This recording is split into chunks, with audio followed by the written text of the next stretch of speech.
Hey, how's it going, everybody? This is Robbie Kenobi, and in this video, I just wanted to discuss the recent news that broke within the past couple of days about a couple of WWE superstars, one superstar, one diva who will be leaving WWE soon.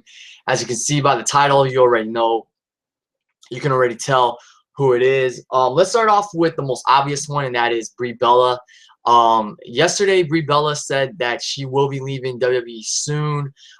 This decision was not influenced by the fact that her husband, Daniel Bryan, retired from professional wrestling last week on Raw. Brie has been contemplating leaving WWE for a while. She wants to start a family with Daniel Bryan, and they were recently on Good Morning America this morning, and they were talking about Daniel Bryan's retirement and everything. And Brie Bella said that she will retire soon from WWE. She does have a women's championship or Divas championship match against Charlotte at Fastlane this Sunday night. But she said she'll probably retire, in the summertime. And I just wanted to give my thoughts real quick on that. Brie Bella leaving the WWE will not be a major blow to the Divas division. In the past few months, Nikki Bella, since winning the Divas Championship at Survivor Series 2004, she's really become the breakout star of the Bellas, so to speak. She's been the top Bella. Brie's been, I don't want to say Brie's been pushed off to the side, but Nikki's been the more relevant diva since she won the Divas Championship back at Survivor Series 2014. So Brie Bella leaving the WWE won't be a major blow to the Divas division, and this is this is not a knock on Brie at all. I love Brie, I love Nikki, I love the Bella twins. But Brie Bella leaving WWE, like I said, is not a major knock on the Divas division.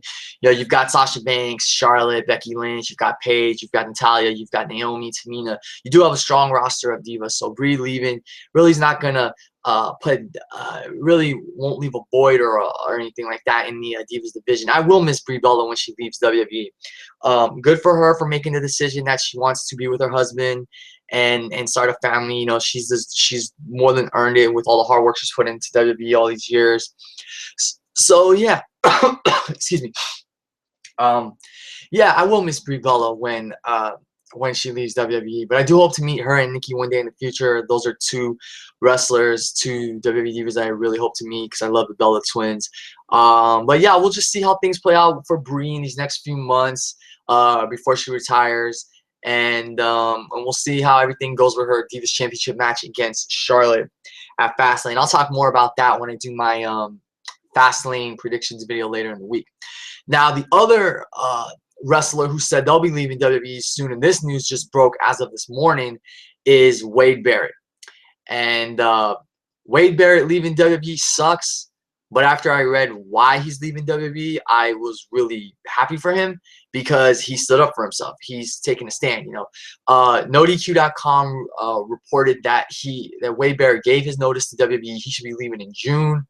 And he mainly is leaving WWE because he's not happy with the role he's in. And I don't blame him because I always thought that Wade Barrett could have been a top star. He could have been a world champion.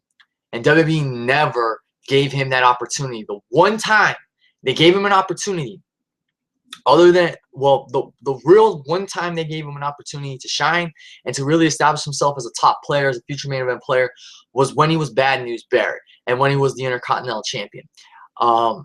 He had beaten Big E for the championship at Extreme Rules 2014. And the Bad News Barrett gimmick was just really getting over with the crowd, And then he gets injured. At the hands of Jack Swagger in the build-up to the Money in the Bank ladder match, and he is unable to compete in that match. He has to forfeit the Intercontinental Championship. He doesn't return until January of last year. And from there, they just didn't know what to do with him. He won the Intercontinental Championship again.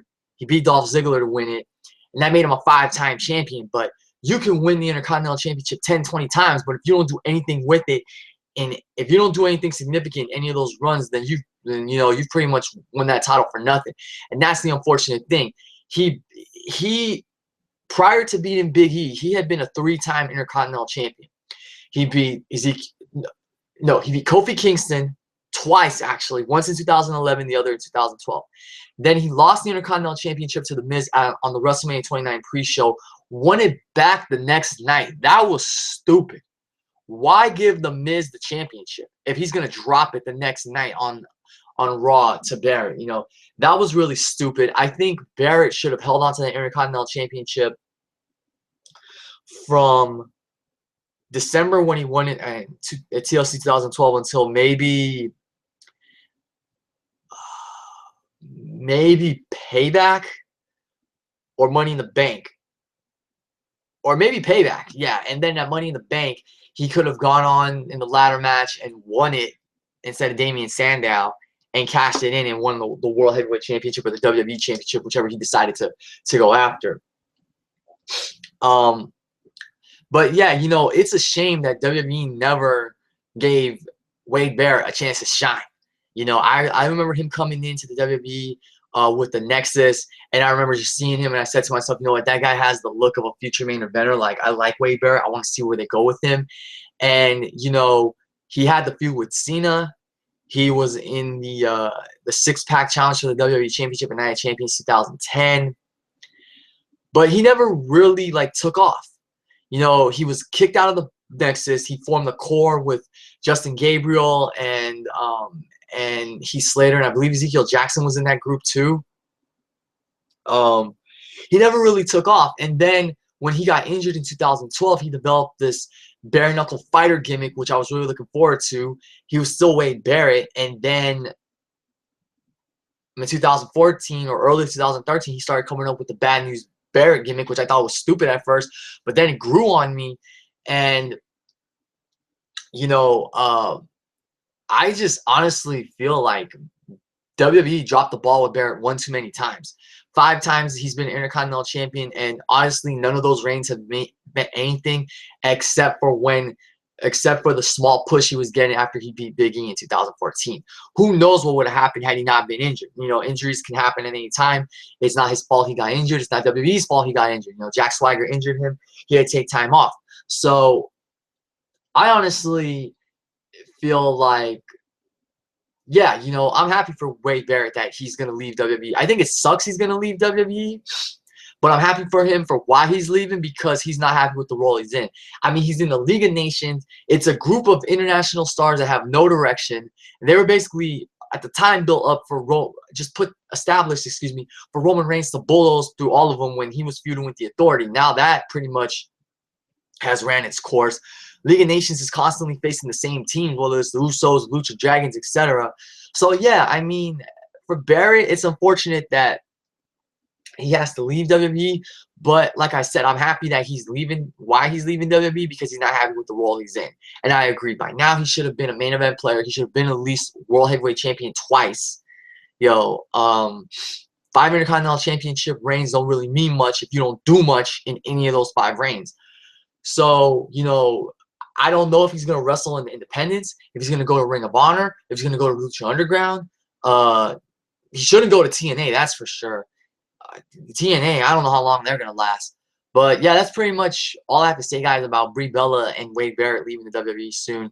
You know, for Brie, good for her. She wants to be with Daniel Bryan. They want to start a family. You know, she's done her time with WWE, so she's more than deserved time to be with her family, her husband, and, you know, start a family. Wade Barrett, I'm really happy for the reasons why he's deciding to leave WWE, because I totally agree. He could have been a major star. He could have been a main event player. He's not happy with the role he's in right now, and I agree. You're in the freaking League of Nations, or as my boy, you know, Brandon, the Gamer Man Wrestling Fan 16 calls it, the League of Losers. Oh yeah, and he won King of the Ring, and that didn't do anything for him. He won King of the Ring, and he was still losing to like Neville, and I love Neville, but you know, it's like, I've said it many times now, WWE needs to make new stars, and Wade Barrett was one missed opportunity that they dropped the ball with, you know? So that's pretty much all I got to say, guys, about Brie and Barrett leaving the WWE soon. You know, like, comment, subscribe. Tell me what you think about these 2 departures coming up soon. And thank you guys for watching and listening, and I will see you all later.